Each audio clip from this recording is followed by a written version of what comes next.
Hello, you all. This is Mahesh Kumar, and I extend a very hearty welcome to all of you once again on your own YouTube channel that is Zenipex Education. Friends, आज के इस video में हम start करने जा रहे हैं English grammar की एक नई सीरीज़, और ये सीरीज़ है नरेशन के बारे में। ओके, नरेशन जिसको कि हम डायरेक्ट इनडायरेक्ट भी कहते हैं। नरेशन या डायरेक्ट इनडायरेक्ट क्या है? जैसा कि आप जानते भी होंगे कि किसी के द्वारा कहे हुए शब्दों को, ओके, किसी के द्वारा कहे हुए शब्दों को कहने के, दोबारा से कहने के दो तरीके हैं। या तो आप उसी की बातों में कह दो जैसा उसने बोला है, या तो आप एज इट इज़ कहो, और या फिर आप अपने शब्दों में कहो। ओके, जब किसी के द्वारा कहे हुए शब्दों को हम उसी के शब्दों में बोलते हैं तो वो डायरेक्ट नरेशन कहलाती है। जैसे he said I am going to Rampur. Okay, तो ये आपकी डायरेक्ट नरेशन हो गई, डायरेक्ट हो गया। इसी को अगर आप कहें कि he said that he was going to Rampur, okay, तो ये आपकी इनडायरेक्ट हो गई। तो इस तरह से डायरेक्ट इनडायरेक्ट में सीधा सा, बहुत ही सिंपल सा, बस इतना है कि आप अगर किसी के कहे हुए शब्दों को सेम उसी के शब्दों में रिपीट कर रहे हैं देन इट इज़ डायरेक्ट, और अगर उसके कहे हुए शब्दों को आप अपने शब्दों में बोल रहे हैं तो वो इनडायरेक्ट है। ओके, इसमें पूरे सेंटेंस को, अभी आगे हम एग्जाम्पल से भी देखेंगे, इसमें पूरे सेंटेंस को दो हिस्सों में बांटा जाता है। पहले तो स्पेशली डायरेक्ट सेंटेंस को, ओके, जो इन्वर्टेड कॉमा के अंदर रहता है हिस्सा वो डायरेक्ट स्पीच कहलाती है। ओके, या रिपोर्टेड स्पीच भी कहते हैं। ओके, उसको रिपोर्टेड स्पीच कहते हैं, और जो इन्वर्टेड कॉमा से बाहर का हिस्सा रहता है वो सारा रिपोर्टिंग स्पीच। ओके, देखिए, जो inverted commas, double inverted commas के जो अंदर हिस्सा रहता है वो आपका रहेगा सारा रिपोर्टेड स्पीच। ओके, और इसी तरह से जो उनके बाहर रहेगा, जो इन्वर्टेड कॉमास के बाहर का हिस्सा रहेगा वो सब रिपोर्टिंग स्पीच। रिपोर्टिंग स्पीच में भी आपको वर्ब दे रखी होती है, जैसे से या सेड मोस्टली। ओके, तो से या सेड जो भी रहता है, अगर स्पेशली पास्ट टेंस में है, अगर से के बजाय सेड है रिपोर्टिंग वर्ब, तो फिर हमें कुछ और भी चेंजेस करने पड़ते हैं। अगर से है यानी प्रेजेंट टेंस में है रिपोर्टिंग वर्ब, तो हमें कम चेंजेस करने पड़ते हैं। लेकिन अगर रिपोर्टिंग वर्ब जो है वो पास्ट टेंस में है यानी सेड है, तो ज़्यादा चेंजेस करने पड़ते हैं, और उसमें मेनली जो चेंजेस हैं वो टेंसेस से रिलेटेड रहते हैं। ओके, वो सारे चेंजेस, मोस्टली तो चेंजेस जो हैं वो टेंसेस से रिलेटेड रहते हैं, और बहुत ही सिंपल सा है। इसमें अक्सर बच्चे या बड़े भी कई बार कंफ्यूज हो जाते हैं।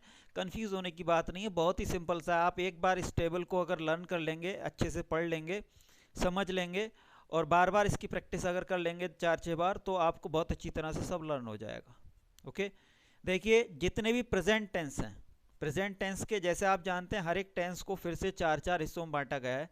जैसे प्रेजेंट का इंडेफिनिट, फिर कंटिन्यूअस, फिर परफेक्ट, और फिर परफेक्ट कंटिन्यूअस। ओके, तो इस तरह से जितने भी प्रेजेंट के टेंस हैं वो उन्हीं के पास्ट में बदल जाते हैं। जैसे प्रेजेंट इंडेफिनिट है तो past indefinite, present continuous past continuous. Okay, इसी तरह से present perfect past perfect, present perfect continuous past perfect continuous. तो सबसे पहले तो जितने भी प्रेजेंट के टेंस होंगे वो सब पास्ट में बदल जाएंगे। दूसरी चीज़, अगर टेंस पास्ट में ही दे रखा है, डायरेक्ट स्पीच का अगर टेंस ऑलरेडी पास्ट इंडेफिनिट है, तो वो पास्ट इंडेफिनिट का पास्ट परफेक्ट हो जाएगा। ओके, पास्ट इंडेफिनिट का पास्ट परफेक्ट। इसी तरह से अगर पास्ट कॉन्टिन्यूस में तो पास्ट परफेक्ट कॉन्टिन्यूस। ओके, यहाँ बस ये ध्यान रखने वाली बात है कि हैज़ बीन या had been, sorry had been में कन्वर्ट होगा, तो बस इतना ध्यान देने वाली बात है, बाकी टाइम यहाँ नहीं रहता। परफेक्ट इसी तरह से, पास्ट परफेक्ट अगर है तो पास्ट परफेक्ट में ही रहेगा, मतलब पास्ट परफेक्ट अगर डायरेक्ट स्पीच में दे रखा है तो उसकी वॉइस और कोई चेंज नहीं होगी। ओके, पास्ट परफेक्ट का पास्ट परफेक्ट ही रहेगा।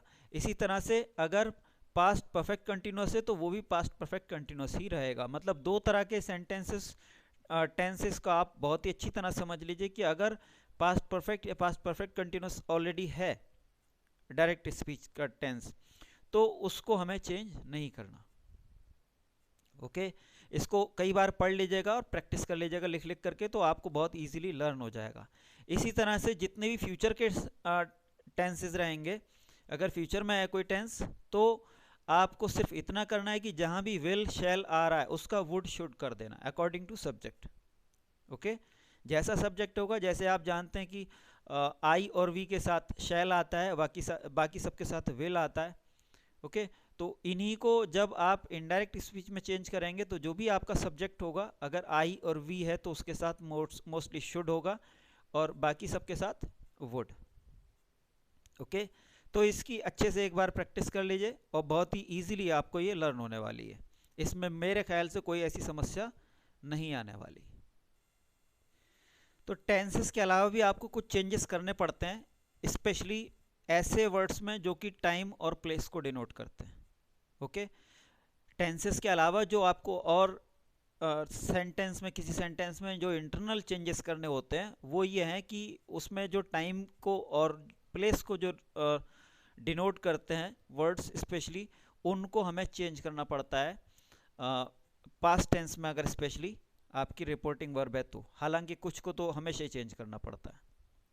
ओके, तो इनको देख लीजिए। बेसिकली इसके पीछे एक आइडिया मैं आपको बता दूं, यह है कि जो भी नियरनेस दिखाने वाली जो वर्ड्स हैं, ओके, जो नियरनेस दिखाने वाले वर्ड्स हैं उनको कहीं ना कहीं दूरी दिखाने वाले में, डिस्टेंस दिखाने वाले वर्ड्स में चेंज कर दिया जाता है। जैसे नाउ का देन, ओके, नाउ का देन हो जाएगा, अगो का बिफोर हो जाएगा, टुडे का that day, tonight that night, tomorrow the next day, yesterday the previous day, last night the previous night। Okay, जब भी कहीं पिछले के संबंध में आएगा तो देखिए द प्रीवियस हो जाएगा। yesterday पिछले दिन को कहते हैं तो इसलिए the previous day, last night the previous night. Okay, इसी तरह से हेयर का देयर हो जाता है, हैंस का देंस, जैसे मैं कह रहा था जो नियरनेस दिखाने वाले वर्ड्स हैं उनको डिस्टेंस दिखाने वाले वर्ड्स में चेंज कर दिया जाता है। हेयर का देयर, हैंस का देंस, दिस का दैट, दीज का दोज, दस का दैट वे, दस का सो। यहाँ मैं बता दूं, दस और दस इन दोनों में एक बेसिक डिफरेंस ये है कि दस जहाँ किसी काम को करने का मैनर शो करता है, ओके, दस जो है यहाँ पे शो कर रहा है किसी काम को करने का मैनर की इस तरह से हुआ। ओके, तो इसीलिए हमने इसको दैट वे में कन्वर्ट किया है। तो अगर 10 कहीं ये दिखाएगा कि कोई काम इस तरह से हुआ तो उसको हम दैट वे करेंगे। Okay, the thing what was done in that way. इसी तरह से 10 जब परिणाम के लिए आएगा, ओके, हैंस के सेंस में जब आता है 10, इसीलिए के सेंस में जब आता है 10, तो हम उसको कन्वर्ट करते हैं सो में। ओके, देखिए ऊपर 10 किसी काम को करने के मैनर को शो कर रहा है, ओके, जबकि नीचे 10 परिणाम को शो कर रहा है, इसीलिए के लिए आया। ओके, तो जब जब 10 परिणाम को शो करेगा तो सो आएगा। ओके, इसी तरह से कम का गो हो जाता है, लेकिन स्पेसिफिकली किसी सेंटेंस के कॉन्टेक्स्ट में रहता है, ना कि हमेशा। ओके, एक गलती बहुत ही आम है जो कि अक्सर बच्चे किया करते हैं, and that is the change in it. अक्सर बच्चे इट को भी चेंज कर देते हैं, दैट या जो भी उनको ठीक लगता है उसमें कन्वर्ट कर देते हैं, जबकि इट में कोई चेंजेस नहीं होने। Okay, no change in it. इसी तरह से कुछ और भी चेंजेस करने होते हैं जो कि हम आगे जब हम प्रैक्टिस करेंगे सेंटेंसेस की तब हम आपको बताते चलेंगे, क्योंकि वो उसी समय ज़्यादा अच्छी तरह से समझ में आएंगे। अब हम सीधे लिए चलते हैं आपको प्रैक्टिस पर। प्रैक्टिस पे चलने से पहले हम आपको बता दें कि हमने, क्योंकि ये एक बड़ा सब्जेक्ट है, तो बड़ा सब्जेक्ट होने के नाते कहीं ना कहीं इसमें कन्फ्यूज़न होने की गुंजाइश रहती है। ओके, ऐसे हालात रहते हैं कि जहाँ की अगर हमने सावधानी नहीं बरती तो बजाय आपको टेंसेस नरेशन समझ में आने के और उल्टा कन्फ्यूज़न हो सकता है। इसीलिए हमने कोशिश की है कि हम इसको सिस्टमेटिकली लेकर के चलें। ओके, कुछ रूल्स एंड रेगुलेशंस हैं कि किस तरह से नरेशन चेंज होगा, डायरेक्ट से इनडायरेक्ट में हम चेंज करेंगे। और वो जो रूल्स हैं वो बेस करते हैं आपके टाइप्स ऑफ सेंटेंसेस पे। ओके, जो सेंटेंसेस का कैटेगराइजेशन किया गया है उस पे वो डिपेंड करता है कि किस तरह से आप वॉइस को चेंज करेंगे। तो इसीलिए हम जो प्रैक्टिस करेंगे वो पहले प्रैक्टिस करेंगे असर्टिव सेंटेंसेस की। देखिए, सेंटेंसेस को बेसिकली दो ग्रुप्स में डिवाइड किया गया है, दो तरह से क्लासिफाई किया गया है। एक तरह के क्लासिफिकेशन का आधार जो है वो सेंटेंस की इंटरनल जो फॉर्मेशन है, जो उसकी बनावट है, उसके बेस पे किया गया है। जबकि दूसरा जो बेसिस है उनके कैटेगराइजेशन का वो है उनकी फंक्शन। ओके, एक फंक्शन के बेस पे सेंटेंसेस को कैटेगराइज किया गया है, उसकी क्लासिफिकेशन की गई है, और दूसरा उसके इंटरनल बेसिस पे, उसकी फॉर्मेशन की बेसिस पे। अगर हम फॉर्मेशन की बात करें तो तीन तरह के सेंटेंसेस होते हैं, सिंपल, कॉम्प्लेक्स और कंपाउंड। ओके, हम इसकी गहराई में नहीं जाएंगे क्योंकि अभी उनका हमारा यहाँ से कोई संबंध नहीं है। ओके, तो सिंपल, कॉम्प्लेक्स, कंपाउंड, ये तो है आपका जो स्ट्रक्चर है, इंटरनल स्ट्रक्चर जो रहता है सेंटेंस का, उसके बेस पे है। और दूसरा फंक्शन के बेस पे जो क्लासिफिकेशन है वो यहाँ पे ज़्यादा इंपॉर्टेंट है, क्योंकि हम जो प्रैक्टिस करने जा रहे हैं वो उसी के बेस पे करने जा रहे हैं। और कोई सेंटेंस का जो नरेशन चेंज होता है, डायरेक्ट से इनडायरेक्ट में जब हम चेंज करते हैं, इनडायरेक्ट से डायरेक्ट में, तो जो मेन रूल्स रहते हैं वो सेंटेंस के इसी जो कैटेगराइजेशन है इसी के बेस पे रहते हैं। यानी जो देखिए सेंटेंसेस हैं कुल वैसे 5 टाइप्स के होते थे, लेकिन अब मोस्टली ग्रामरियंस जो हैं इंग्लिश ग्रामर के, उन्होंने उसको 5 से 4 कर दिया है। ओके, एक जो ऑप्टेटिव कैटेगरी हुआ करती थी उसको उन्होंने मर्ज कर दिया है इम्परेटिव के साथ। ओके, तो फिलहाल 4 ही ग्रुप्स हैं सेंटेंसेस के जो कि फंक्शन के बेसिस पे काम करते हैं, फंक्शन के बेसिस पे कैटेगराइजेशन किया गया है। And that is firstly assertive, जिसको हम डिक्लेरेटिव भी कहते हैं। इसमें क्या है कि कोई भी सिंपली कोई बात कही जाती है, कथनात्मक हम इनको कह सकते हैं। ओके, कोई बात सिंपली कही जाती है, बताई जाती है, इसलिए इसको असर्टिव कहा जाता है। Okay, declarative. दूसरा टाइप है आपका इंटरोगेटिव। ओके, जो क्वेश्चन मार्क वाले हैं वो सब इंटरोगेटिव हो गए। तीसरा है आपका इम्परेटिव। इम्परेटिव वही जो जिसमें कोई रिक्वेस्ट हो, ऑर्डर हो, या भगवान से कोई विश की गई हो, या कुछ भी इस तरह से इच्छा व्यक्त की जाती है, स्ट्रॉन्ग कोई कमांड हो, एट्सेट्रा। तो ये सब इम्परेटिव में आते हैं। और चौथा है एक्सक्लेमेटरी। एक्सक्लेमेटरी में क्या है कि जो भी सडन फीलिंग्स को शो करने वाले वर्ड्स या सेंटेंसेस हैं वो सब एक्सक्लेमेटरी में आते हैं, है ना। कोई अचानक से कोई सरप्राइज है, दुख है, खुशी है, इन सब को जो शो करने वाले सेंटेंसेस हैं they are put in the category of exclamatory sentences. Okay, तो हम जो प्रैक्टिस करेंगे वो इन्हीं के बेस पे करेंगे। सबसे पहले हम असर्टिव की करेंगे, क्योंकि सभी के जो रूल्स हैं वो अलग अलग हैं। असर्टिव को हम अलग ढंग से चेंज करते हैं, इंटरोगेटिव को अलग ढंग से, इम्परेटिव को अलग ढंग से, और एक्सक्लेमेटरी को अलग ढंग से। ओके, तो इसलिए हम आज के जो वीडियो में सीखने जा रहे हैं वो असर्टिव सेंटेंसेस को कैसे नरेशन चेंज करते हैं उसके बारे में सीखने जा रहे हैं।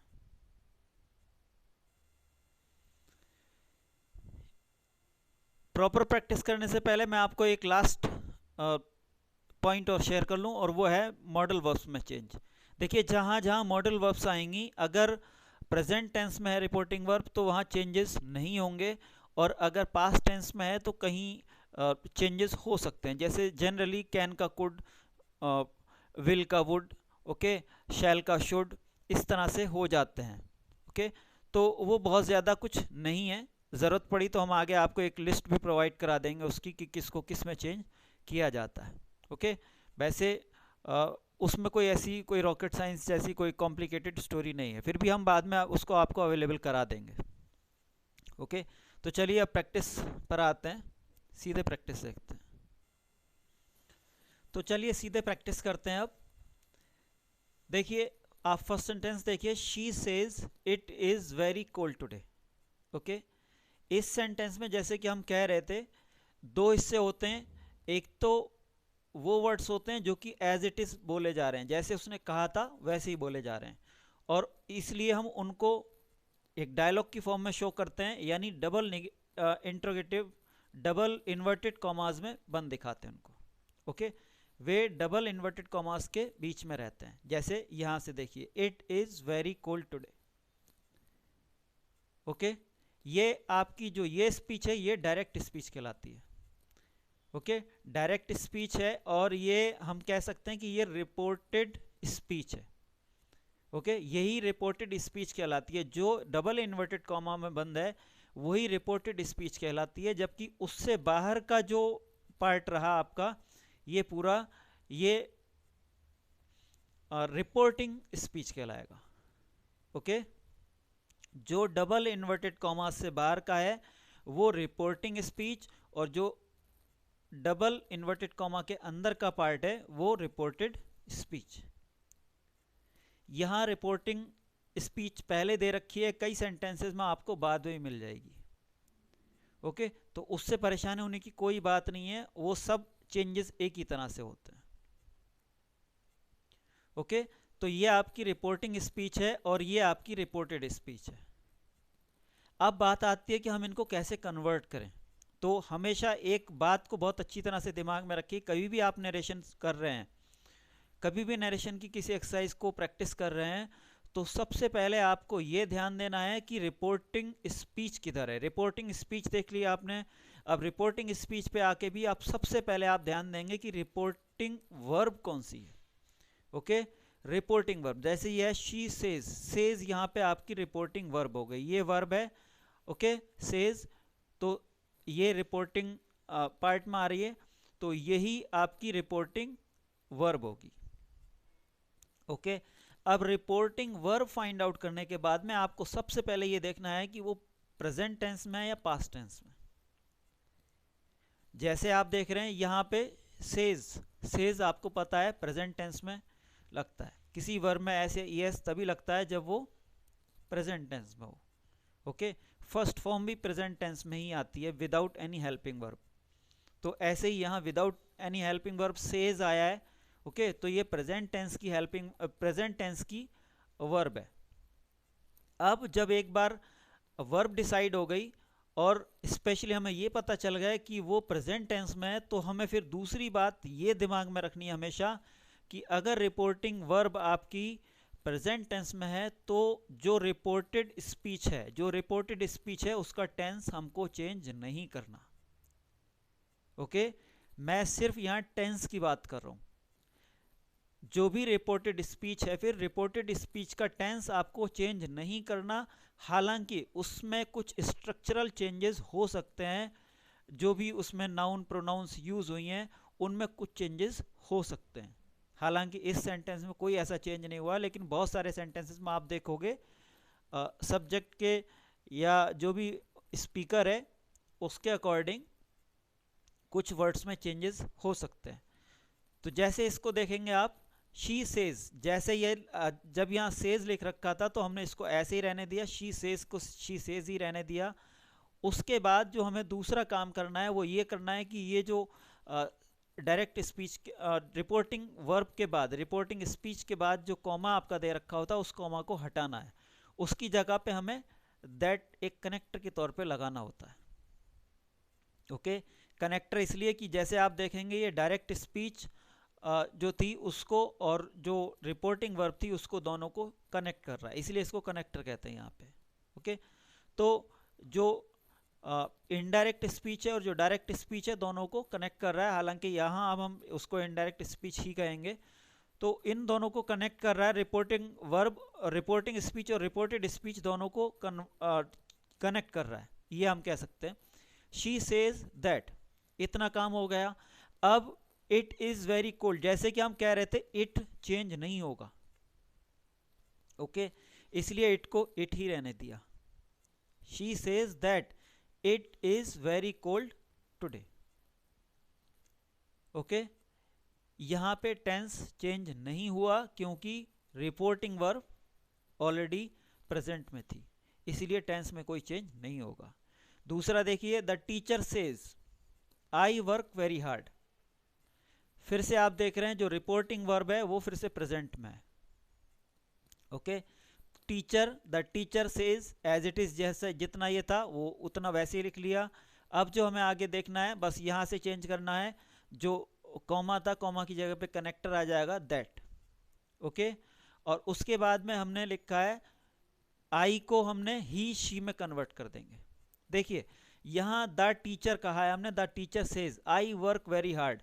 पूरे सेंटेंस में रिपोर्टिंग वर्ब, रिपोर्टिंग स्पीच और रिपोर्टेड स्पीच दोनों को ये जब हम कंसीडर करते हैं, ध्यान से देखने पे हमें पता चलता है कि यहाँ जेंडर का हमें पता नहीं चल रहा, टीचर शी है या ही है ये हमें पता नहीं चल रहा, whether teacher is a male और a female, we don't know about that. Okay, अगर ऐसी कंडीशन है तो आप ही और शी दोनों में से कुछ भी यूज कर सकते हैं, या जैसे मैंने दिखाया है इस तरह से भी लिख सकते हैं। ओके, और अगर आप इस तरह से लिखेंगे तो जो भी आपका एग्जामिनर होगा जब आपकी कॉपी चेक करेगा तो उस पर एक बहुत ही अच्छा इम्पैक्ट पड़ेगा। क्यों? क्योंकि उसको ये पता चल जाएगा कि हाँ बच्चे को ये पता है कि ये जो काम इसने यहाँ शी और ही दोनों को एक तरह से दिखाया है, शो करा है, यानी बच्चे को ये पता है कि यहाँ हम जेंडर नहीं बता रहे हैं, तो ही और शी दोनों ही आ सकते हैं। ओके, तो द टीचर सेज, उसके बाद कनेक्टर दैट आ गया, और आई को हमने कन्वर्ट कर दिया टीचर के लिए। ओके, आई को टीचर के लिए कन्वर्ट करेंगे, और टीचर यहाँ सिंगुलर है तो सिंगुलर के लिए ही या शी लगाएंगे। ओके, ही या शी में से कोई भी एक या इस तरह से जैसे मैंने दिखाया है, एस को ब्रैकेट में दिखा के ही को बाहर दिखा दिया ब्रैकेट से, तो इस तरह से दिखा सकते हैं। इसका मतलब यह है कि शी और ही दोनों ही आ सकते हैं यहाँ। शी और ही वर्क्स वेरी हार्ड, जैसा कि हम कह रहे थे हमने टेंस में चेंज नहीं किया। देखिए अगर हम अंदर टेंस देखें, आई वर्क वेरी हार्ड, सब्जेक्ट है, सब्जेक्ट के बाद मेन वर्ब की फर्स्ट फॉर्म है, और उसके बाद ऑब्जेक्ट है। ओके, ऑब्जेक्ट नहीं है बल्कि सिर्फ एक एडजेक्टिव है, एडजेक्टिव क्वालिफाई कर रहा है, कैसे काम, सॉरी एडवर्ब है। ओके, तो एडवर्ब आया सिर्फ उसके बाद। तो जो भी है, I work very hard present tense है, प्रेजेंट इंडेफिनिट है उसमें भी। ओके, तो प्रेजेंट इंडेफिनिट को हमने प्रेजेंट इंडेफिनिट ही रहने दिया, ही शी के बाद वर्ब की फर्स्ट फॉर्म में एस लगा दिया। ओके, क्योंकि यहाँ ही या शी जो भी आएगा दोनों ही सिंगुलर हैं, तो वर्ब की फर्स्ट फॉर्म में एस आएगा। ओके, बाकी very hard as it is रहेगा। The teacher says that he she works very hard. Okay, इसी तरह से नेक्स्ट देखिए, the police say we have investigated the case minutely, हमने केस को बहुत ही माइन्यूटली, बहुत ही बारीकी से स्टडी कर लिया है। ओके, द पुलिस से फिर से प्रेजेंट टेंस है, प्रेजेंट टेंस की ही वर्ब है, रिपोर्टिंग वर्ब स्पेशली, इसलिए फिर से आप अंदर कोई चेंज नहीं करेंगे। द पुलिस से एज इट इज रहने दिया आपने, उसके बाद कनेक्टर लगा दिया दैट, कॉमा की जगह दैट आ गया, उसके बाद वी को हमने कन्वर्ट किया पुलिस के अकॉर्डिंग।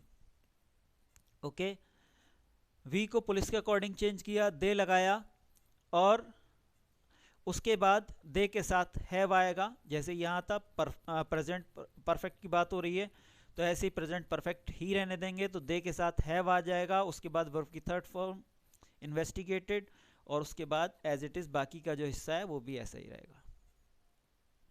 ओके, इसी तरह से देखिए, Sam says Radha danced well. Okay, अभी तक आप देख रहे थे सब में प्रेजेंट टेंस ही था। ओके, शुरू में तो प्रेजेंट इंडेफिनिट था एक, और उससे पहले एक स्टैटिक वर्ब के साथ था, उसके बाद प्रेजेंट परफेक्ट था। यहाँ पे आपको रिपोर्टेड स्पीच में पहली बार पास्ट टेंस देखने को मिल रहा है, past indefinite. Sam says Radha danced well, danced verb की थर्ड फॉर्म है, और सॉरी सेकेंड फॉर्म है, सेकेंड और थर्ड दोनों ही होता है बेसिकली, लेकिन चूंकि यहाँ हम थर्ड नहीं मानेंगे, थर्ड इसलिए नहीं मानेंगे क्योंकि थर्ड तब आती जब उससे पहले हेल्पिंग वर्ब होती हैड। ओके, या हैव होता, अगर हैज होता तो प्रेजेंट टेंस हो जाता, प्रेजेंट परफेक्ट, और अगर हैड होता तो पास्ट परफेक्ट। ओके, यहाँ बिना हेल्पिंग वर्ब के आया है तो ये सेकेंड फॉर्म की कंसीडर की जाएगी, सेकेंड फॉर्म है वर्ब की। ओके, तो सेकेंड फॉर्म आपको पता है वर्ब की कहाँ आती है, पास्ट इंडेफिनिट में। सिर्फ एक ही सेंटेंस, एक ही टेंस ऐसा है जहाँ की वर्ब की सेकेंड फॉर्म आती है, and that is past indefinite.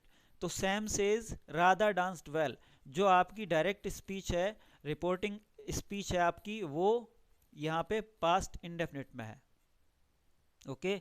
लेकिन हमें रूल का वही ध्यान रखना है। हमें पता है रिपोर्टिंग वर्ब के अकॉर्डिंग चेंज करते हैं हम, और रिपोर्टिंग वर्ब अगर प्रेजेंट में है तो जो भी रिपोर्टेड स्पीच है उसका टेंस चेंज नहीं होगा।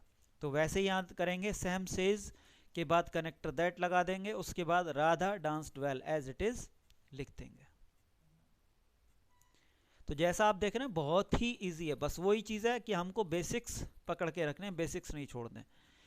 इसी तरह से आप आगे देखिए, Nishtha says they had given up in the end. Nishtha says they had given up in the end, okay. Present tense है, अगेन प्रेजेंट टेंस की ही रिपोर्टिंग वर्ब है। निष्ठा सेज ऐसे ही रहने देंगे, कनेक्टर दैट लगा देंगे। दे हैड गिवन अप पास्ट का परफेक्ट टेंस है, ओके, उसको पास्ट परफेक्ट में एज इट इज ही रहने देंगे। दे had given up in the end, okay. चलिए आगे देखते हैं।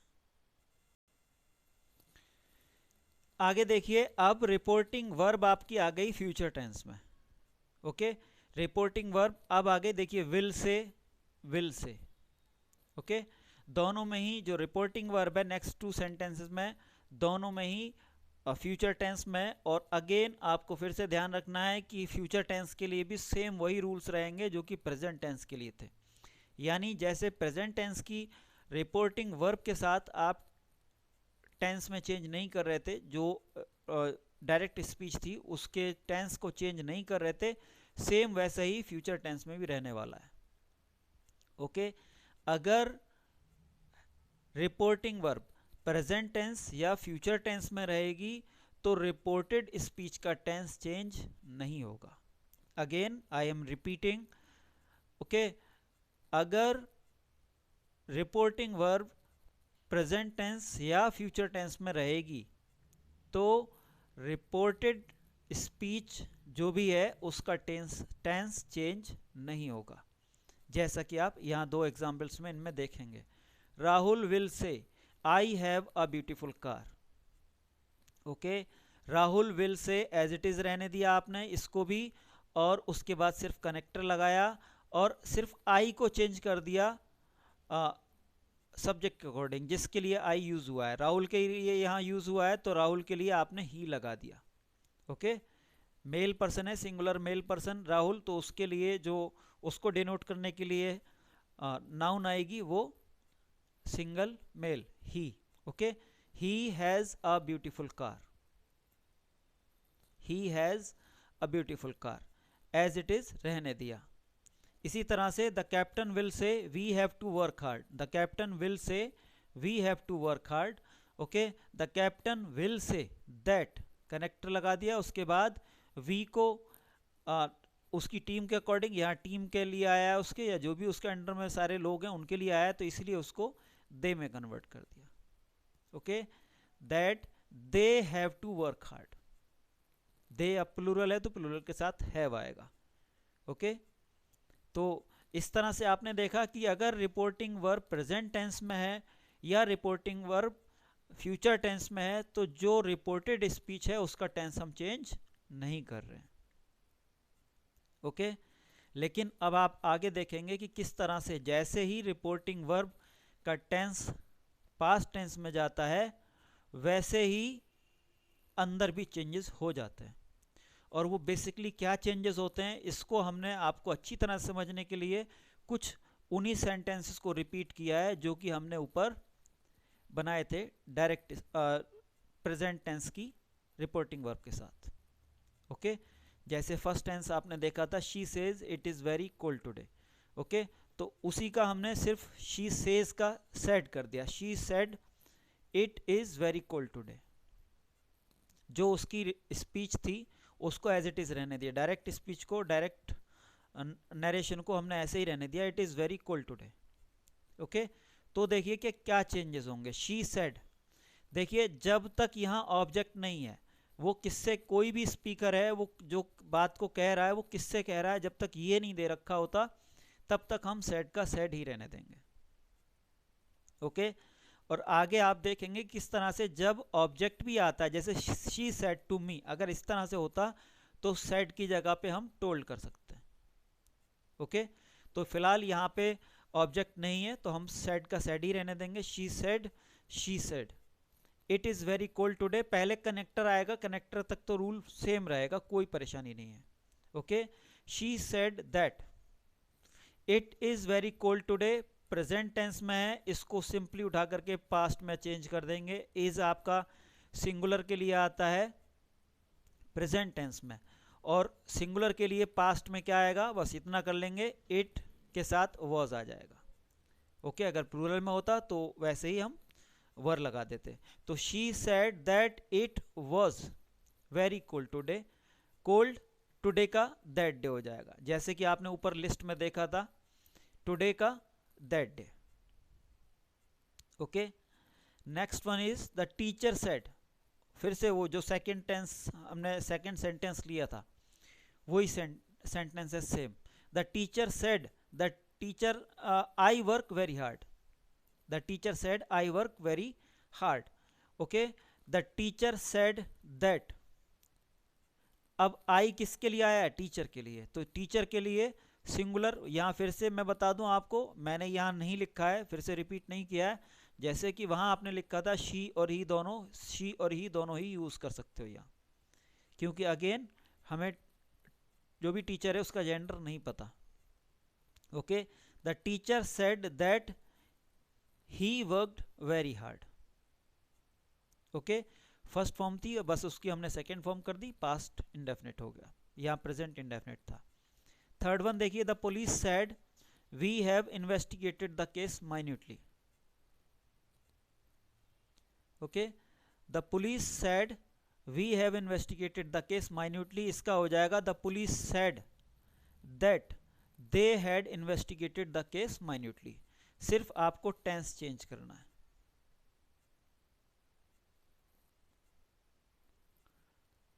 ओके, सिर्फ टेंस चेंज करना है, बाकी सेम रहेगा सब।